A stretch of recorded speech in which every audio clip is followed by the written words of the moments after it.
Hi, I'm Saki. Welcome to my bathroom. Today I'm going to show you how to prevent your soap from looking like this.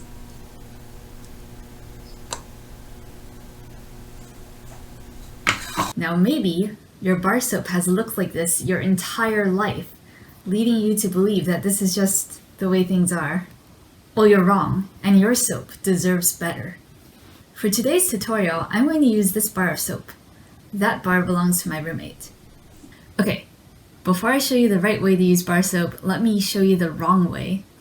This is how most people do it. So most people wet their hands, and sometimes they even wet the bar of soap too, because they think they need all this extra soap to get a big lather going. And then they put this wettest bar back on the holder.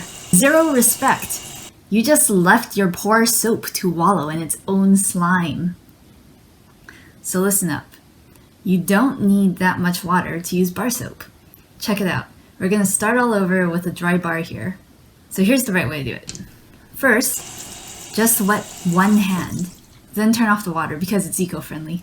And then use that wet hand to harvest a thin layer of soap off the bar. Now, with the dry hand, clean up the residual wetness, then place the bar back on its tray.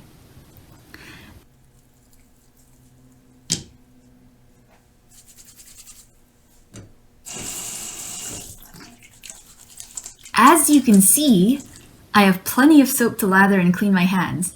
I did not have to put the bar under running water to get enough soap. Okay, so what if you're super dirty and need to pre-rinse your hands before attacking the soap? Well, you can still use this method.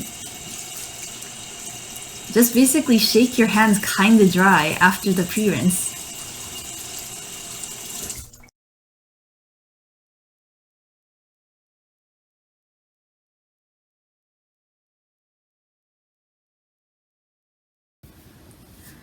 Check out this soap.